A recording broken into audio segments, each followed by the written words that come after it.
for me because it's not often that somebody like myself gets an opportunity to interview and spend time with a living legend. Um, Today, I'm getting an opportunity to speak with Randy the Natural Couture. And as I'm going through my intro, I'm still trying to keep myself from geeking out a little bit because I have been a fan of this guy dating all the way back to the early stages of UFC. I mean, I was watching this back when Tank Abbott and all of these guys were, making a name for themselves. And so I'll have lots of questions for Randy about this. But we had a couple of laughs before the program started, and I'm hoping that I'll be able to revisit a few of those. As I started to explain to Randy, we have a mutual friend, and what was so funny was I got a call from that friend this morning who said, "Hey, if you really want to get Randy laughing out of the gate, bring up Rick Ashley." So, Randy, it's a pleasure to welcome you to the program. Again, for those of you that are just not aware as to how stellar this individual's career is, he was a world class collegiate wrestler at OSU. He is a six-time world champion, both in the light heavyweight and the heavyweight divisions. He is a UFC Hall of Famer. He is a Hollywood actor who just finished his fourth filming of The Expendables with Sylvester Stallone, who's probably one of my favorite actors of all time. So I can't wait to get into this conversation with you today, Randy. And again, thank you so much for being here on the program today. Hey, my pleasure, man. Thanks for having me on. I'll smack Yeah. Caleb. I'll smack Caleb when I see him next. I'm telling you, it was so funny because Caleb started to call this morning. He goes, "All right, man. So you know how my hair looks now and everything." And I said, "Yeah." He goes, "I used to wear it, real high and tight, and Randy used to call me Rick Ashley." And I was like, "Really?" He goes, "Yeah." He goes, you got to just bring. He goes, "As a matter of fact, he actually sent me," and I'll let you say it because you actually started laughing because I had a Rick Ashley song playing when you Yeah, got onto the studio. yeah. We were in Louisiana watching Caleb perform, and we thought he looked like Rick Astley when he was performing. That he should do an old '80s country version of a Rick Astley song. That would be really cool, and it's been a standing joke for years now. So anytime I hear a Rick Astley song, the first thing I think of is Caleb, and I usually end up sending him that song. I sent him a song yesterday, a Rick Astley song yesterday. So Oh, that's awesome, man. only That's fitting that hysterical. we're on the air here talking about him today. So it's very funny. Absolutely. And Caleb, he's such a talented musician. Folks that don't know him, he's actually getting ready to open up for Randy Houser and some other really big names at a concert in Alabama that's coming up here in November. My wife Jill and I are really excited that we're going to get a chance to be there. Maybe you'll be there. Who knows? But he talks about all the times he goes riding with you on the four wheelers and spends time. And he just, he says, Sean, a lot of people refer to Randy as Captain America, and the truth is, he really is. He's that good of a human being. So uh, that means a lot coming from Caleb to me. Well, Caleb's a great kid. We were doing some charity motorcycle poker runs down in the Fort Benning area. We had a country band called American Young that was performing for us that day at the end of the ride. And they had recently been down to Fort Benning area for a songwriters conference, and they met Caleb there and they wrote a song together. And John and Christy O asked, "Hey, can we have this kid, come up and sing this song we wrote together at your deal?" And I was like, "Man, you guys are donating your time and your talent to this foundation. You can run around the stage naked if you want to. You're not going to hurt my feelings any. Call anybody up you want." So that was the first time I got to see Caleb perform. And get to meet him and get to know him a little bit, and we were off and running from there. He's got such an authentic voice in the country He does. space, and that's such a rarity nowadays, where everything's auto tuned to hell, and there are very few, I think, authentic country voices out there, and Caleb certainly possesses one.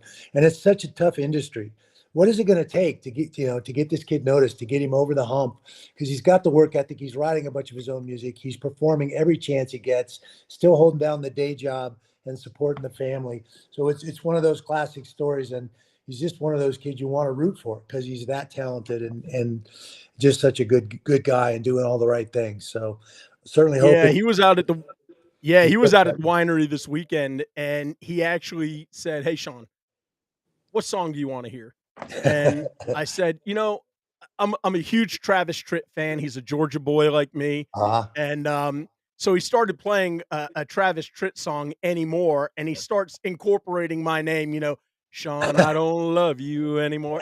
But you're right. His voice is just amazing, and he's coming on the podcast. We're doing a live stream this coming Saturday before he performs, and I can't wait to introduce him to so many more people, the hundreds of thousands of followers that I have on the podcast and, the millions of folks that have downloaded. So I can't wait.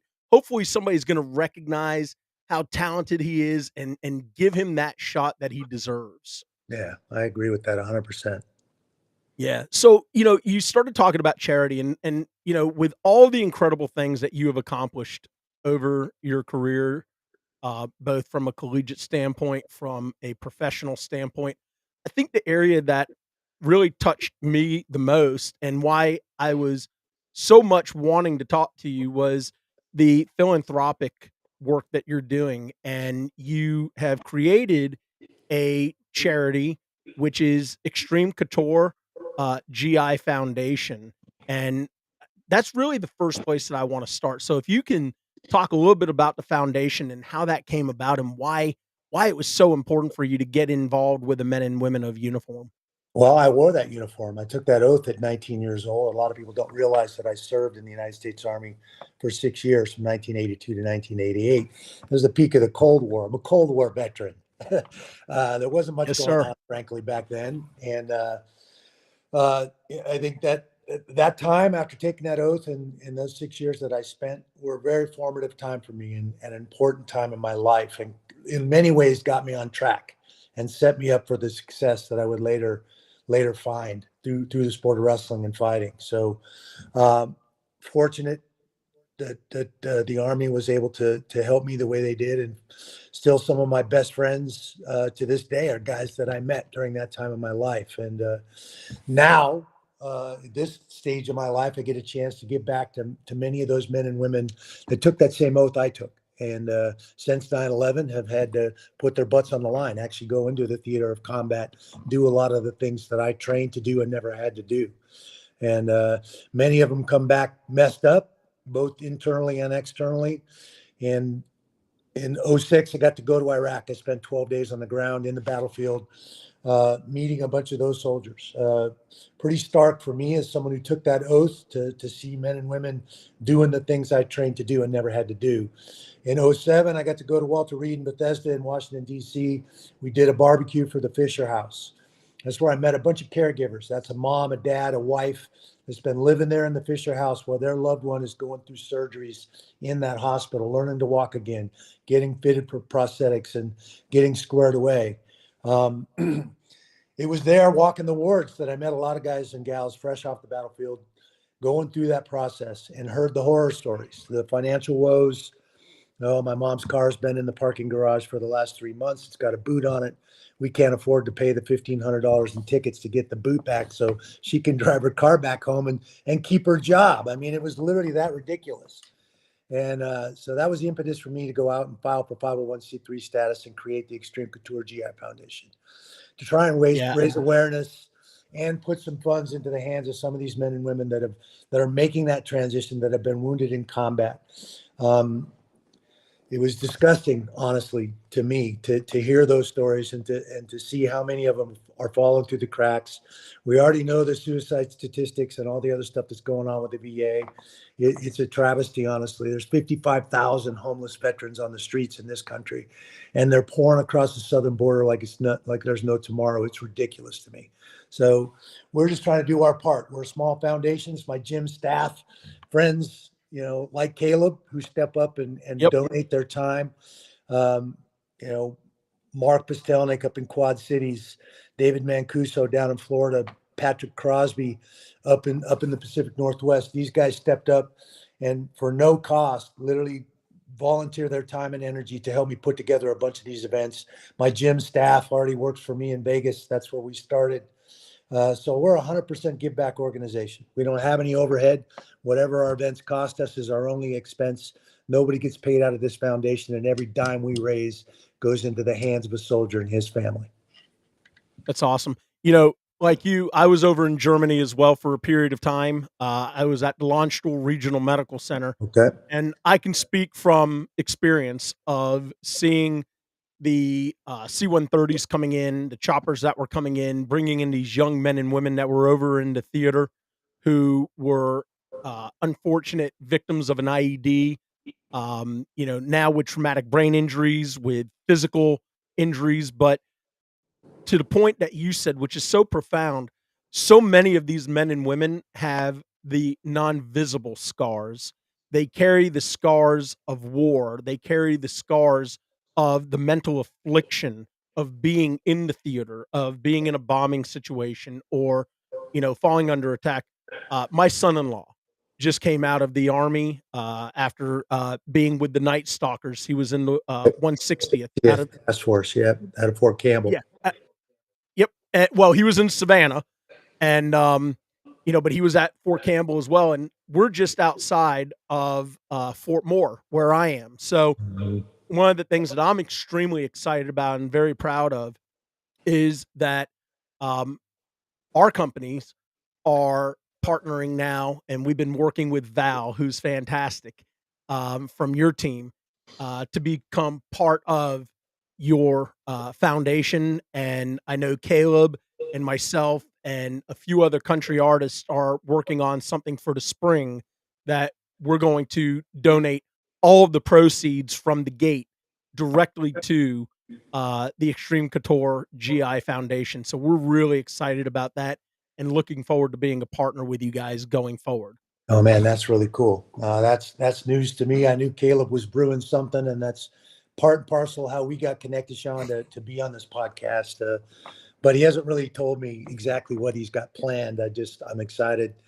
Obviously, he was doing some events down in the Fort Benning area for a while, and the wheels came off that wagon. So it would be great to get back in the state of Georgia where there's such a military presence and so much going on down there. So that's exciting. That's really Absolutely. exciting. We've expanded our mission a little bit in a couple of ways. I've also, about 6 years ago, started the MVP, Merging Vets and Players. The Nevada chapter runs out of my gym. And that's expanded our database for soldiers in our community in Las Vegas.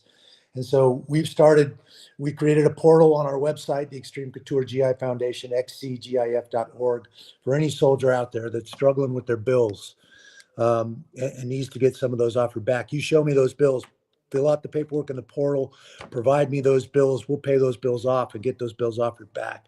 So you're not buried in that. And that's one less stress and stressor in your life that you have to worry about.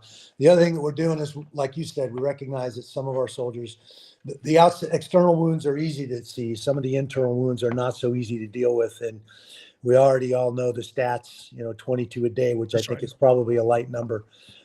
So we're providing 10 block sessions of counseling now with a professional counselor to some of those folks that need some extra help, some professional help. The peer-on-peer counseling that MVP provides, that's soldier to soldier, it is great, but some of the guys need a little more professional help. And so we're helping some of those guys get in line with this counselor that we found is pretty remarkable in helping some of these guys deal with their issues and find ways to expose those demons to the light of day. They don't like to be brought out into the light of day and discussed and figured out. That's what's the beauty of MVP.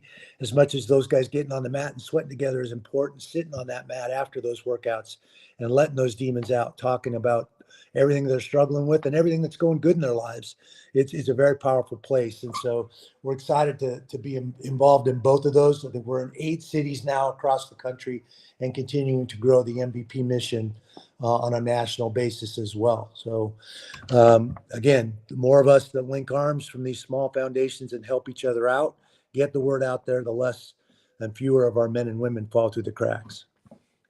Amen. And, again, I take my hat off to you and all of the incredible volunteers of your foundation. I know people like my son-in-law, who I'm going to really, sit down and have a good conversation with because, he's one of those, that came out of the special forces and, Mm. the scars aren't visible, but, he's very honest and, he'll tell you, I'm doing what I can and, I have my struggles and I have my days. And I think, finding a program like what you and your team are offering is just so invaluable to these men and women who have laid everything on the line to defend the things that a lot of folks take for granted each and every single day. So, really exciting. But I wanna kinda move to another topic, 'cause, to me, this one was just absolutely kind of hysterical. Um, Chael Sonnen, who I absolutely love, Bad Boy Inc., and he just always finds a way to get under Tito Ortiz's skin and Vanderlei Silver and, all these guys and, you can't help but to laugh because he's just so funny, but, you had an extremely serious health condition a few years back, and Jay Glazer tells the story, about how, he came to the hospital and he was visiting with you, and the nurses are like, "Okay, Mr. Couture, what's your pain level?" And you're like, it's a 2." And they're like, "Okay, but before this happened, what was your pain level?" And you're like, "I was maybe a 4." And Jay Glazer's like, "Don't ask him those questions. You ask me. He doesn't understand what the meaning of pain is." Yeah. And, so what happened? Because there were all kinds of things going around, but I know that you actually suffered a major heart attack. Yeah, it was a weird day for sure. And things being what they are, I'm glad things happened when and where they happened. I was up at Unbreakable at Jay's gym, up in West Sunset. I'm in the middle of shooting a Western, Outlaw Johnny Black with Michael Jai White. I'd worked the day before. I had Tuesday off. So I went to the gym and got a circuit in, which is, I'd done that circuit 2 days before that and had no issues. And it was weird because I felt like crap. I was sweating. I had this ache that I thought I'd popped a rib on the right side of my body, this ache that just wrapped around my chest. So I had a foam roller. I'm trying to roll it out, hoping my back will pop and alleviate this pressure. And nothing happened. It didn't work. I drank You're the it. first person I've ever heard say I'm foam rolling out a heart attack. Well, I didn't realize that was what was going on for sure. But I drank an after workout drink and immediately threw it back up. And Oh, I'm not a puker. I've never been a puker. So that was definitely a big red flag for me. I knew something wasn't quite right and drove home, changed clothes, drove home. Um, Literally drove right past Cedar Sinai in the car to go to the condo. Got to the condo and said, "Hey, I'm going to lay down. This ache just won't go away." And laid around for about 10 minutes. I'm like, man, something is not right. So let's walk over to Cedar Sinai to the let's emergency walk. room and see what's going on. So I walked in there and it was packed. The emergency room was literally packed with people. They sat me down for about 10 minutes, finally got me on an EKG, and you'd have thought it was NASCAR. The clothes were getting cut off, the gurney. I mean, it was a race, honestly, up to the third floor to the cath lab. And my girlfriend Mindy's eyes were about that big. She thought they were cracking my chest open. It was crazy. Um, And they put a stent in. they found a clot in my diagonal artery, probably from a plaque rupture and being dehydrated in the workout. They sucked the clot out, put a stent in, and I spent 2 nights in the cardiac ICU. How anybody sleeps in that place, I have no idea. Yeah. The With bells beeping, ringing all night somebody had long. their dog But up you there. I mean, it was insane. It was just a menagerie of noise and intensity up there. It was crazy, but we survived but to hear Chael Sonnen tell it, Chael's like, "Man, I texted Randy and Randy texted me back and he's like, it's just this little thing going on. I'm going home tomorrow." And, that. meanwhile, Big John's Uh, running around trying to get information from your significant other. And they're like, "Yeah, it's pretty serious." And here's Randy. "Yeah, I'm going home tomorrow. I'm fine. I was foam rolling it out, man. It's all good." yeah, they're like, "Hey, we're going to get you an ambulance and a wheelchair." I said, "I walk my happy ass in here. I'm walking my happy ass home." Unbelievable. Well, let me go back to uh, a couple of you got your start. I think it was in 1997 in the Ultimate Fighting Championship, That's right. and yeah, and that's back during the true trailblazers, right? The Ken Shamrocks, the Frank Shamrocks, the Yeah. Yeah. Don Fries, the Tank Abbotts. You know Yep. what what have you seen? I mean, we've all seen the transition, right? From when Mhm. John McCain came on TV and talked about what a brutal sport it was, and but what have you seen, and what do you believe your role has been in transforming the UFC into, dare I say, and mixed martial arts in general, into the largest spectator sport probably on the earth at this point? Yeah, well, it's certainly one of the fastest growing sports on the planet right now, and has been growing significantly, I would say, since '05. The first season of The Ultimate Fighter, I think, changed the landscape and a lot of the misconceptions that people had about our sport. And kudos to Zuffa and Dana White for having the wherewithal and the cash, let's be honest, to put that on TV. They had to buy that spot with Spike TV, although Spike was the only one that had the balls to put us on. They still had to pay for the Right. time, and that was quite expensive. So, in many ways, that changed the landscape for the sport for everybody, and created the opportunity for Bellator and PFL and all these other organizations as the sport flourished and kind of took root in that year, and those misconceptions about who we were. Everybody thought we were criminals. That somehow we were a bunch of thugs and criminals, Yeah. and nothing could be further from the truth. Most of us are college educated guys that have trained in one form of martial art or combative sport or another, and this is our opportunity to be a professional athlete in this society, which is a pretty big deal in my opinion. So Yeah. uh, I was kind of came in on the cusp of that second generation of athletes. The first generation of athletes in MMA, or no holds barred, as they called it, was out to prove that their style, whatever martial art background they came from, was the best. And I think we quickly realized there was no one martial art style that encompassed everything you needed to know. I came in on the cusp of that changing of mentality, basically, and I recognized immediately that my wrestling was a great place to start, but I needed to learn a lot of other stuff. And so this second generation started cross training, started learning the jujitsu, learning the kickboxing, learning all the other striking styles and concepts, implementing the different styles of wrestling and stuff into our fight games, and becoming a well-rounded mixed martial artist. It wasn't so much about proving that wrestling or BJJ or whatever my style was the best. It was about being a well-rounded fighter and trying to be the best in the world. And then there was a whole bunch of fighters, young kids that saw us. And so that's what I want to do. And that's this third generation of fighters that we're seeing now, that were teenagers when we were doing this, and said, that's what I want to do.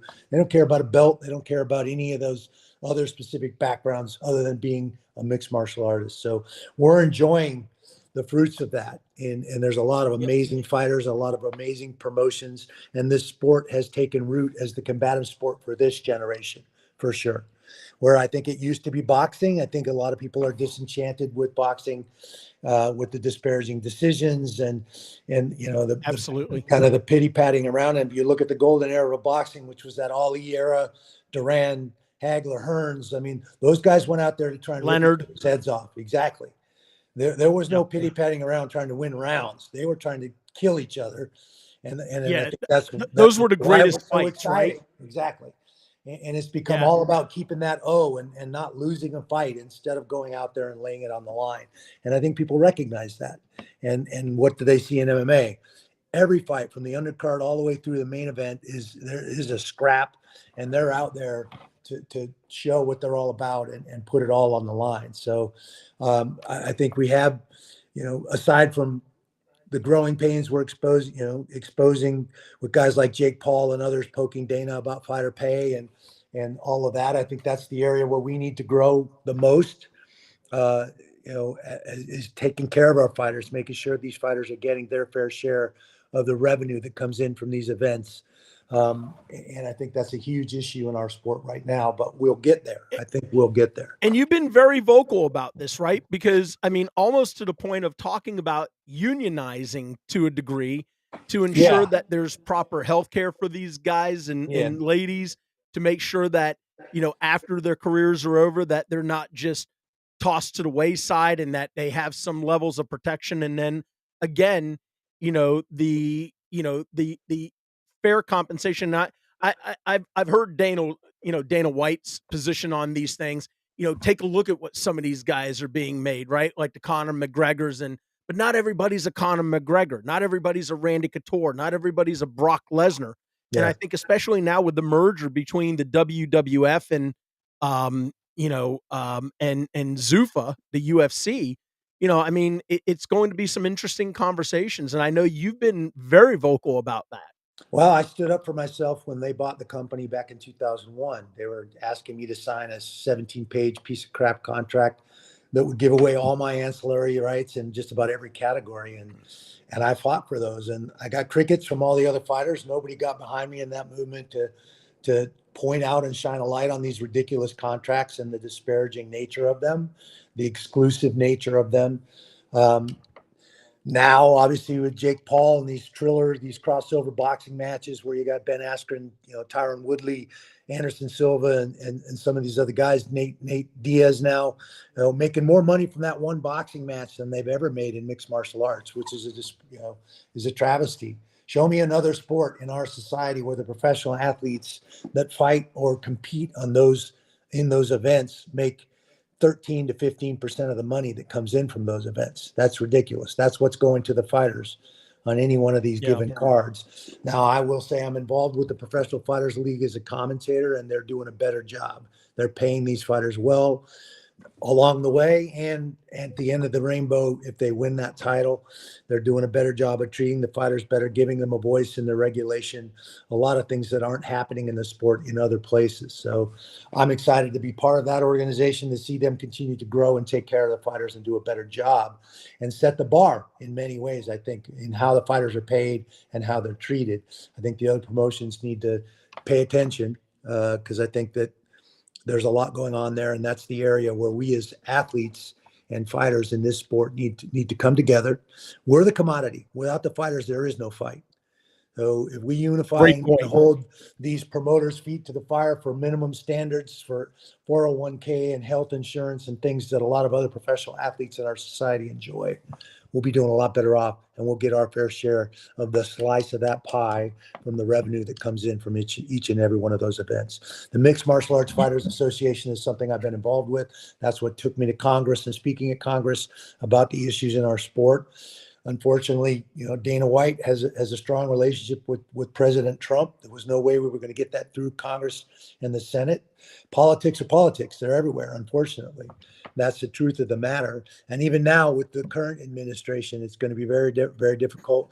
The UFC has very strong lobbyists that are working for them. They've spent millions and millions of dollars keeping this from getting to a vote and getting the Muhammad Ali Act amended to protect combative sports athletes in general, not just boxers. Yeah, and it's been really interesting, growing up because we're pretty close in age, and thinking about the era of the Bob Arams and the Don Kings and the Mhm. promoters and how they took advantage of incredible people like Mike Tyson as a prime example, and unless Yeah. you really spent time, Well, learning about here's a Mike little Tyson. tidbit. Here's a little tidbit that Yeah, most people don't know. So the company that bought the UFC brand in 2001 was called Zuffa. The two guys that ran that company were the Fertitas, Lorenzo and Frank Fertitta.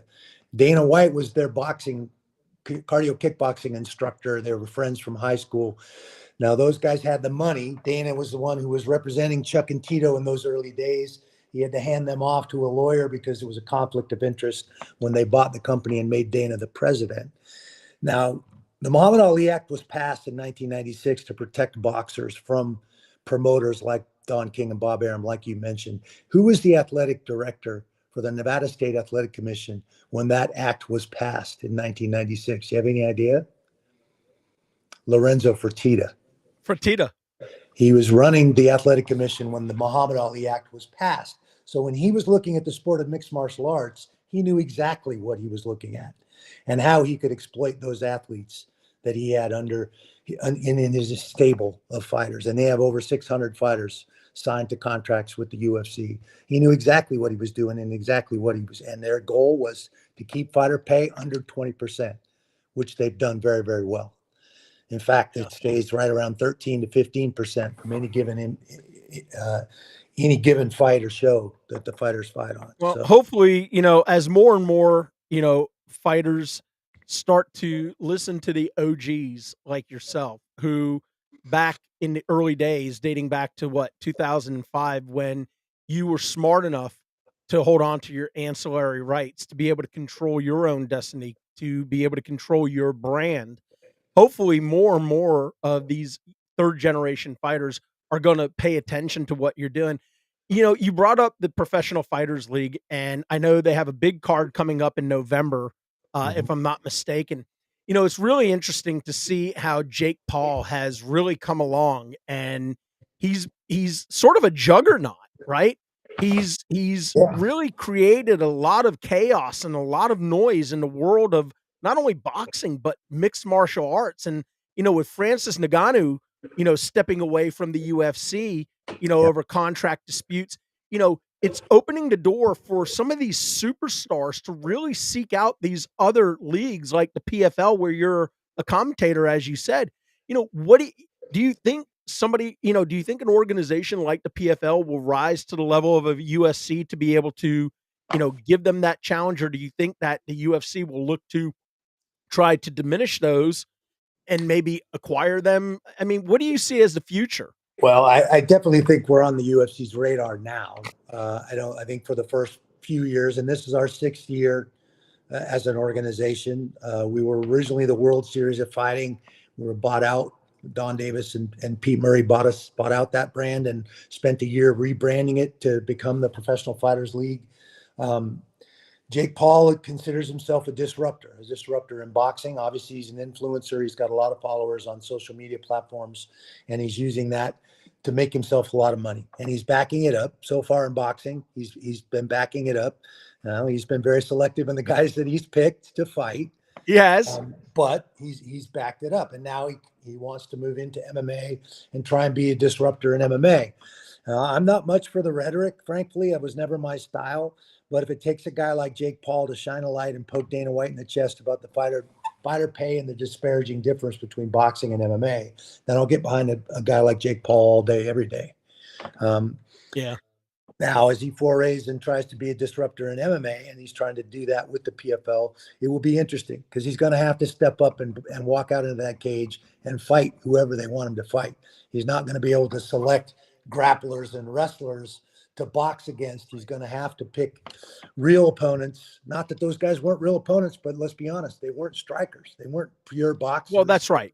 They were more grapplers than anything. So, yes, Yeah, they there's had ground established game, and great that's names a big and difference. great names in MMA, and their striking was certainly adequate for mixed martial arts, but that's different than professional boxing.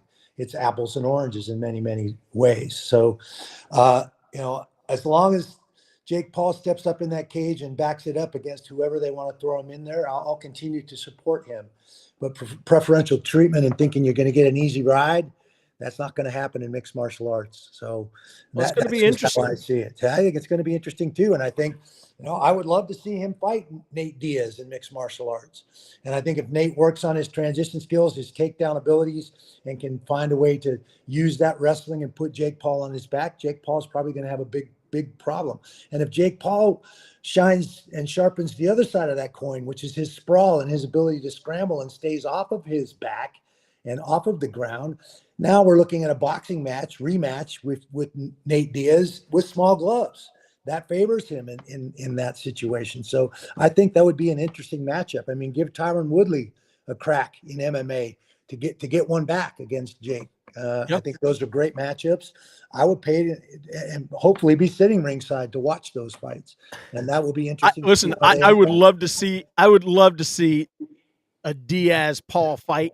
Diaz has always been a scrapper. He's always been, I Yep. think, somebody who hasn't gotten the level of respect that he should, because the guy was a warrior. Every time he got into that ring, I mean, he laid it all on the line. He didn't walk out of there, win, lose, or draw, at any point that I watched him fight, where he shouldn't have held his head high. I mean, the guy was a fighter. But I Yeah, wanted to ask you a couple of questions. Warrior Yeah. spirit, and both those Diaz boys is very, very strong, and they're fun to watch compete. Their attitude is awesome, and they get after it for sure. Yeah. So a few last questions that I have for you. So during your career, you had the opportunity to fight Tito Ortiz, and I think you actually took his belt from him in 2003, if I'm not mistaken. That is Um, correct. you had several fights with Chuck Liddell. Hmm. If I'm not mistaken, there was a trilogy, right? There were Right? 3 fights with Liddell. You fought probably one of the most enormous human beings to walk the face of the earth in Brock Lesnar. Yeah. So, of all these fights that you've had, which one is the most memorable for you? Whether it was winning a belt or just one of these fights that you just said, "Man, I laid it all on the line." Yeah, there's several of those. Honestly, there are a couple certainly that set the tone and the nature of my entire career. Certainly, one of my favorites is the Tim Sylvia fight. I'd been retired for about 13 months. Was going through a divorce and just kind of not feeling like myself. That was right after the third Chuck fight and losing that fight. Took a break. Needed to kind of let the dust settle and get through that. But the dust finally settled. I stepped on the mat to compete in the professional submission league match against Jacare de Souza. And it was an amazing match. I had a blast at the event. It was like a dual meet, USA versus Russia kind of dual meet format. It was a lot of fun. And that's when I knew, I think, that my competitive spirit was back where it should be. And I wanted to compete some more. I was fortunate enough to then, through one thing led to another, get to fight Tim Sylvia for the heavyweight championship in Ohio. That was the biggest crowd we'd ever had at an MMA event at that point, about 21,000 people. And it was crazy. I practiced that opening combination, left inside kick, overhand right, left hook. I hit him with that overhand right, and he fell down. I think And I he was fell as down. surprised as everybody. So the entire arena jumped to their feet, and I don't think they sat back down for the rest of the fight. That last 10-second countdown was remarkable. I'll never forget that. And Tim is a good friend, somebody I respect, and to this day we're still friends. We were friends when that happened. I knew he was going to have some issues generating the animosity that he needs to psychologically go out and do his job, because we were friends. And at the end of the day, I'm glad it went the way it went. That was probably the closest I'd ever come to that one punch knockout. And I think most people at 44 years old thought I was crazy for coming back in the first place. So I'm glad it went all 5 rounds and went the way it went. Yeah, Yeah, that was a crazy fight. I remember watching that fight. Again, I've been a student of the game for a lot of years. I've been a fan even longer. But uh, you know, the Brock Lesnar fight was a crazy fight. He was a yeah, disruptor coming from the World Wrestling yeah. Federation That's why they really into liked him, UFC. because he brought all those eyeballs from the WWE over to the UFC, and those were some of the biggest pay-per-views that the company had ever had. I felt like I had him going. I think if he hadn't grabbed the fence in the first round and that first takedown, it might have been a different night. I hit him and cut him over his right eye, and I could Yep. see the kind of the almost terror, because he just hadn't really made friends with the fact that he was going to get punched in the face. And we saw that on several other occasions against Overeem and certainly Velasquez when he got cracked. It was a game changer. So but things are what they are. As they say, everybody has a plan until the first time they get Yeah, smacked in the mouth, right? and he's a giant athlete. I mean, very few guys that walk around at 290 pounds that move the way that guy moves. He's an amazing human for sure. You're a Sometimes you brave question how man to much get into human the ring with DNA that is guy. there, but he is a huge guy for sure. Yeah. So, but, you know, the who is your least favorite person to deal with from a fighter? I know who it is in UFC, but who is Well, it I don't from know. a I fighter mean, I never standpoint? really had an issue with Dana White. Dana White has No, I know really you from day didn't. I know one you had an didn't. issue with me, and that's on him. He's pretty predictable, and I think everybody knows Dana very, very well, and I think in many ways the Fertittas used Dana as a stick. I mean, they knew how to swing him and keep people off guard and what he was good at, and so I don't have any animosity towards Dana. I'm a little irritated with how he treated my son when he had the opportunity to have my son fight for him, but my son went on from that experience and had an amazing career with Bellator and Scott Coker, and it's one of the reasons why I think Scott Coker is such an amazing guy, because he's one of those And you've handshake you've guys that always been treats very, people well. yeah. And you've always been very honest about the fact that you don't have any animosity towards Dana White. You've never had a problem with Dana. It's Yeah, really from out of the gate because of your wisdom of holding on to your ancillaries that kind of drove the stake in that relationship true. where, they were hoping that you were going to just, roll over and take it. But who is your least favorite person to have to fight in UFC? As a fighter, you're never going to allow that to enter your mind. I mean, the last thing you want to be is angry, Yeah. or carry any animosity into that cage. You need to have a clear head and a focused game plan if you have any thought that you're going to be successful. A mad athlete is a reckless athlete, and you're going to make mistakes and put yourself. So it didn't matter how much smack Tito talked, and when you sign to fight Tito, that's what's going to happen. Or Josh Barnett, or any of those guys that like to talk some smack and use that as a way to get under your skin and distract you from what you need to be thinking about to go out there and win that fight. So as an athlete, you can't allow that stuff to get into your psyche and to affect you. You have to keep it clean and stay laser focused on what you need to do to go out there and solve the problem that each and every one of those guys poses. Awesome. Last question that I have for you. You've now gone through 4 movies, pretty expendable. And I gotta tell you, you know what the movies are gonna be about, right? After the very first one, like, I was so jacked up when I saw, like, it's Sylvester Stallone and Jason Statham. And I'm gonna ask you a question about Jason Statham, so get ready for that one. That's gonna be my final question. Okay. Um, Chuck Norris, Arnold Schwarzenegger, all of you know, these larger than life people, right? Mm-hmm. I mean, you think of Sylvester Stallone, automatically the brain goes to Rocky. It goes Rocky to, Rambo. Rambo, right? All of these cult classics. Um, Coming from the world of fighting and being cast into an all-star cast of characters, and you had a pretty significant role in all of the first 3 Expendables that I saw.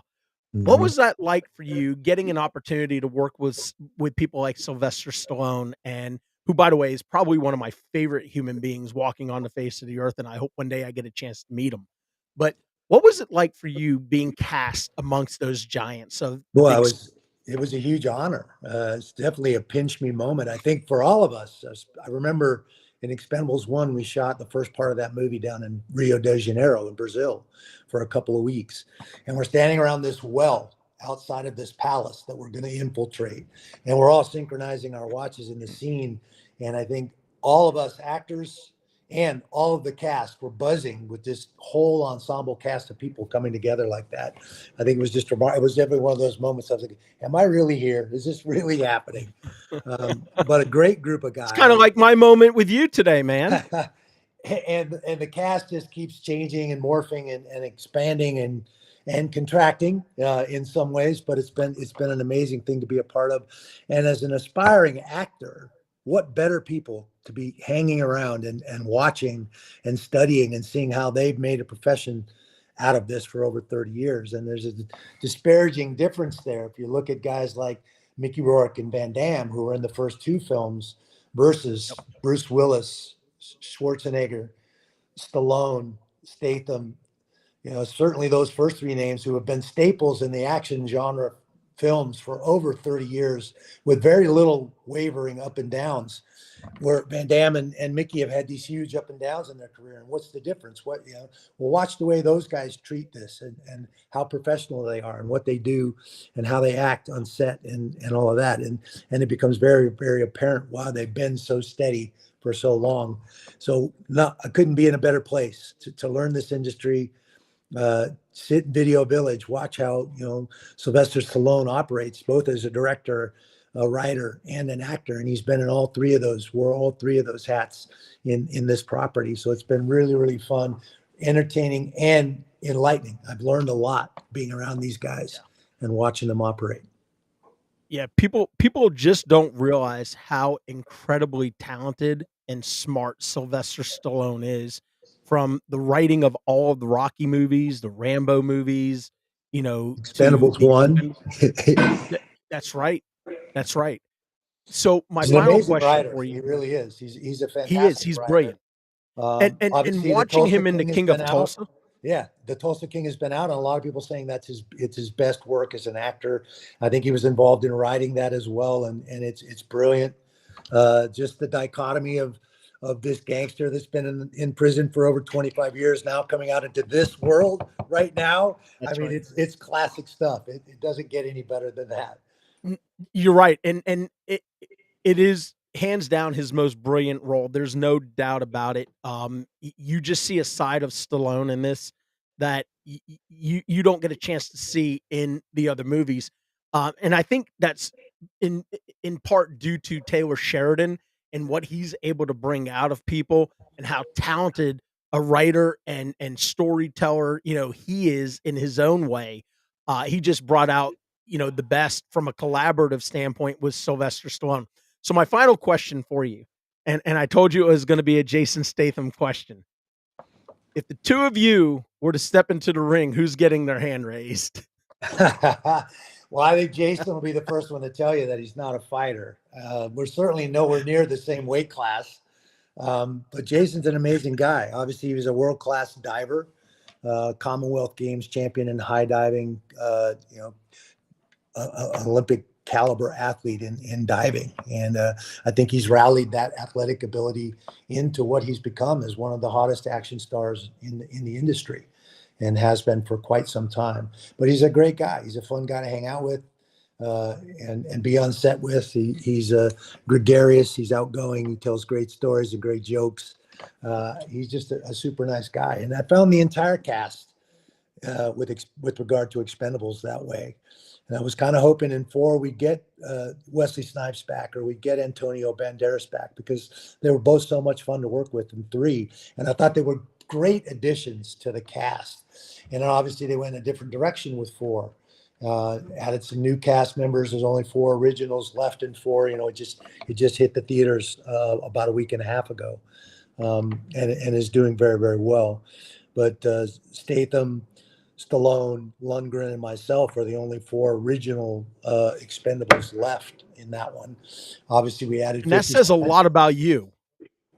Well, I was honored that they kept me in the first one. I mean, he brought me in to talk about that project, and he was originally had written Hail Caesar for Wesley Snipes, and Wesley was having some issues then, so he was going to adapt that role, Hail Caesar, to fit me as a college educated guy that rants about his ear and quotes Nietzsche, and this was the conversation we'd had. And then a week later, he ends up getting Terry Crews to play Hail Caesar, who was a perfect fit for that role. And I was honored that he went back and wrote into the script to keep me in the movie. He could have just went his own way, let me go. But I think he's such a huge fight fan, and I think admired me for my fight career and the integrity I brought to the sport. And I think that was what got me in and kept me in that movie, and has allowed me to be in all 4 of these. Well, that says a lot about his character and his loyalty to the people who, he feels are loyal to him and who are his friend. And, He's a you great know, guy. He's a very smart guy. I think everybody thinks because you know Adrian that somehow and he is as good at coming up with these one-liners as anybody I've ever seen. He is very, very smart. I bet.